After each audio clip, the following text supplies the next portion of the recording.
राधे कृष्णा दोस्तों, आज मैं आपके साथ में आम के अचार की रेसिपी शेयर करने वाली हूँ। ये मेरी मम्मी की सबसे ज़्यादा फेवरेट और सबसे ज़्यादा गांव में बनाए जाने वाली बहुत ही फेवरेट रेसिपी है। और आप भी इसको बनाएंगे तो आप पसंद करेंगे। तो चलिए फ्रेंड, कैरी के बहुत सारी वैरायटीज़ आती है, उसमें से इसका नाम है राम केला। तो ये सावन के लास्ट वाले दिनों में आती है और ये बहुत ज़्यादा टेस्टी होती है। इसका पल्प बहुत ज़्यादा होता है और इसी से इसका टेस्ट बहुत अच्छा लगता है। तो ये मैंने 5-7 बार इसको वॉश कर लिया है और इसकी गुठली है, इसको भी हमें अच्छे से वॉश करना है, इसको फेंकना नहीं है। इसमें जितने भी ब्राउन छिलके हैं उनको भी हमें निकाल के साफ़ कर लेना है। अब इसको मैं सुखाने के लिए ले जा रही हूँ छाँव के अंदर। आप चाहे तो इसको स्टार्टिंग में धूप में सुखा देना, पर छाँव के अंदर सुखाएंगे तो ये काला कभी नहीं पड़ेगा।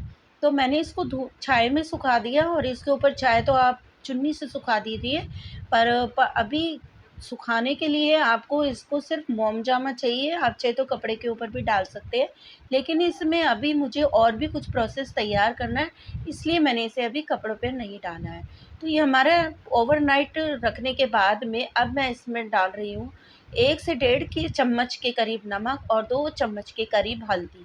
अब इसको अच्छे से मैश कर लेना है, इससे हमारे अचार का रंग भी बहुत अच्छा आएगा और जो काला पड़ जाता है ना सुखाने के बाद, वो कालापन इसमें नहीं आएगा। तो चलिए इसको अच्छे से हम कर लेते हैं मिक्स और उसके बाद इसे दोबारा सुखाने के लिए चलते हैं। अब इसमें ना मोम जामे के साथ में कॉटन के कपड़े का भी मैंने यूज़ किया है। आप कॉटन का कपड़ा अगर नहीं लेते हैं तो कोई भी इस तरह का कागज़ ले लीजिए या कोई न्यूज़पेपर वगैरह जिसमें कि पानी अच्छी तरह से सूख जाए। अगर आप मोम जामे पे डायरेक्ट डालेंगे तो ये पानी सूखेगा नहीं और मॉइस्चर अचार के अंदर रह जाएगा और इससे हमारा अचार ख़राब हो जाएगा। अब इसको ओवरनाइट रखना है और थोड़ी देर के लिए फिर धूप निकलेगी, तब आधे घंटा या 1 घंटे के लिए हम इसे धूप में रख देंगे, उससे फंगल नहीं होगा। अब इसमें चाहिए हमें 1 किलो के करीब तेल, तो मैंने आधा किलो तेल रख दिया पहले गर्म होने के लिए। और इसमें चाहिए 50 ग्राम के करीब जीरा। अब 50 ग्राम हम जीरा लेंगे, पहले हम आधा यूज़ करेंगे 25 ग्राम और 25 ग्राम हम बाद में यूज़ करने वाले हैं। तो तेल धुआँधार गरम हो जाए उसके बाद में हमें गैस बंद कर देनी है। अदरवाइज़ क्या होता है कि आग लगने का भी डर रहता है, हमारे हाथों में भी छींटा आने का डर रहता है और धुआँ ज़्यादा निकलता है ना तो क्या होता है आग पकड़ लेता है धुआँ। तो इस चीज़ की सावधानी हमें ख़ास तौर से रखनी है।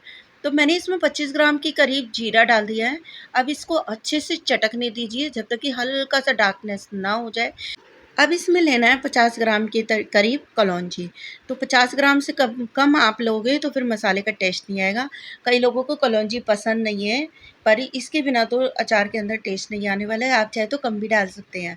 तो 50 ग्राम ही मैंने इसमें कलौंजी ली है, उसको भी अच्छे से पका लीजिए। फिर 50 ग्राम के करीब मैंने लिया है सौंफ। सौंफ को अच्छे से छान-बीन लीजिए, धूप दिखा लीजिए, क्योंकि सौंफ के अंदर भी मॉइस्चर होता है। और उसको अच्छे से तीनों चीज़ों को पक जाने के बाद अब लेनी है हमें काली मिर्ची और 4-5 के करीब लौंग। इससे हमारा टेस्ट अचार का एनहांस भी होगा और इससे ख़राब होने के चांसेस बिल्कुल ख़त्म हो जाएँगे। लौंग का तो स्वाद भी बहुत अच्छा आता है। फिर उसके बाद में ले लेंगे हम नमक। नमक हमने पहले भी यूज़ किया था, तो इसलिए देख-भाल के हमें यूज़ करना है।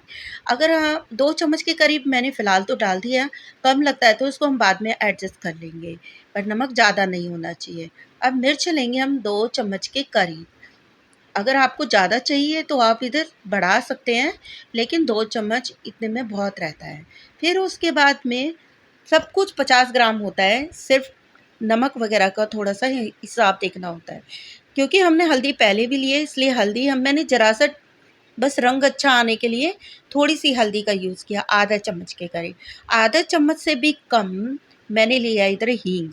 हींग को हमें ज़्यादा नहीं लेना, नहीं तो हींग का अचार बन जाएगा और हमारा अचार कड़वा पड़ जाएगा। और 2 चम्मच के करीब ही लेना है हमें पिसा हुआ धनिया। धनिया इधर हम ज़्यादा नहीं लेंगे और ज़्यादा ले लेंगे तो हमारे अचार के अंदर सिर्फ़ धनिये का टेस्ट आने वाला है, क्योंकि धनिये का टेस्ट बहुत ज़्यादा होता है। और अजवाइन ले लेंगे हम 50 ग्राम के करीब। अगर अजवाइन आप 50 ग्राम ले लेते हैं, तो उसको थोड़ा-सा हमें पहले से ही धो के सुखाना है धूप में, क्योंकि उसमें बहुत छोटा-छोटा महीन सा एक कंकर होता है मिट्टी टाइप का। अगर वो अचार के अंदर चले गया ना तो हमारा अचार किरकिरा हो जाना है। तो इन छोटी मोटी चीज़ों का आपको बहुत अच्छे से ध्यान रखना। जो हमारे खड़े मसाले थे वो अच्छे से इसमें डल चुके हैं और अब इनको अच्छे से मिक्स कर लीजिए नीचे ऊपर सारा अच्छी तरह से। कोई एक जगह बैठा रह जाएगा तो वो हार्ड हो जाएगा। हमने इधर अभी मेथी का यूज़ नहीं करा है। अब हम इधर डाल देंगे धूप में सुखाई हुई कैरी। तो हमें इस चीज़ का ध्यान रखना है, मॉइस्चर ज़रा भी हुआ ना तो हमारा अचार ख़राब हो जाएगा। अब इधर मैंने उबलते हुए तेल में ही सारी कैरियों को डाल दिया है। इससे क्या होगा, अगर ज़रा सा इतना सा भी मॉइस्चर हुआ थोड़ा सा भी तो वो सारी ख़त्म हो जाएगा। इसलिए गरम तेल में डालना बहुत ज़रूरी है।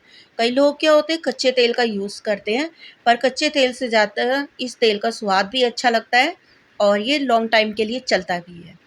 तो बजाय कच्चे तेल के आप गरम करके इस तरह से यूज़ करेंगे ना तो इसकी स्वाद के साथ-साथ में लॉन्ग लाइफ़ भी बढ़ जाती है। तो इसको अच्छे से मिक्स कर लीजिए और अब अभी आप देख रहे होंगे कि इधर तेल काफ़ी लग रहा है, जैसे अलग-अलग सा लग रहा है सारा सामान। जैसे हमारे खड़े मसाले हैं, आम की कैरी है, ये सब अलग-अलग लग रही है। पर अभी 5 मिनट में आप देखेंगे ना तो तेल काफ़ी हद तक कम हो जाएगा। क्योंकि मैंने जैसे ही मसाला डाला है गरम तेल के अंदर कैरी डाली है, उसने फटाफट से इस तेल को सोख लिया है। तो आप अब इसको अच्छे से दबा दीजिए और 24 घंटे के लिए आप इसको ढक के रख दीजिए। इसको इस चीज़ का ध्यान रखना है कि आपको गीले चम्मच का या गीले गंदे हाथ का अचार के अंदर हाथ यूज़ नहीं करना, नहीं तो फफूंदी मार जाएगा। ये अचार में एक अलग तरह की जो महक होती है ना, जो खाने में अच्छी भी नहीं लगती है, वो चीज़ का महक आ जाएगा। तो छोटी-मोटी सफाई का इस चीज़ का आपको ध्यान रखना है, मसालों का भी और अपने हाथ का भी। पर आप जिस बर्तन को यूज़ करने वाले हो ना, उसको भी अच्छे से धो लीजिए और एक बार के लिए धूप दिखा दीजिए और अब इसे 24 घंटे के बाद देखते हैं। तो चलिए अब अगले दिन 100 ग्राम के करीब मेथी दाना मैंने अचार के अंदर डाल दिया और उसे अच्छे से मिक्स कर लीजिए ऊपर-नीचे सब तरह से। इसका तेल भी काफ़ी हद तक कम हो चुका है और अब इसको अगले प्रोसेस में लेके चलते हैं। अब मैंने एक बर्तन के अंदर पोर कर दिया है, वो चीनी मिट्टी का है और उसको अच्छे से धो के धूप दिखा के और इसमें मैंने कच्चे कोयले की धुनी भी लगाई थी। अब अचार का मसाला काफ़ी हद तक फूल चुका है कल से आज तक में और आप चाहे तो इधर कांच के बर्तन का भी यूज़ कर सकते हैं। प्लास्टिक वाला भी यूज़ कर सकते हैं पर प्लास्टिक हानिकारक होता है, इसलिए कोशिश करिए कि प्लास्टिक अगर आप यूज़ करते हैं बीपीए प्रूफ वाला ही यूज़ कीजिए। तो चलिए फ्रेंड्स 3 दिन पूरे हो चुके हैं और 3 दिन के बाद मैं मिल रही हूँ। अब देखिए हमारा अचार है वो बहुत हद तक फूल चुका है, तेल पड़ गया कम और बर्तन पड़ गया छोटा। तो हमने बर्तन चेंज कर दिया है, बड़ा ही कांच का एक बर्तन ले लिया है, उसके अंदर मैं डाल दिया। अब मैंने तेल रख दिया था गर्म होने के लिए। अब उसके अंदर जो सामग्री हमारा कम पड़ रहा था जैसे नमक है, मिर्च है, ये टेस्ट थोड़ा सा जो भी कम लग रहा है वो तेल के अंदर डल जाएगा। तेल के अंदर जीरा रह गया था 25 ग्राम हमारा बचा हुआ, वो भी हम डाल देंगे। जैसे ही तेल गर्म होता है उसमें सब सामग्री मिला देंगे अच्छे से और उसको पूरी तरह से ठंडा होने देंगे। अगर इस सिचुएशन में अगर आप गरम तेल डाल देते हैं तो आपका अचार फिर भी ख़राब हो जाएगा। ये देखिए कलर अचार का हमारा कितना प्यारा आया हुआ है और अच्छे से तेल के अंदर में डिप भी हो चुका है।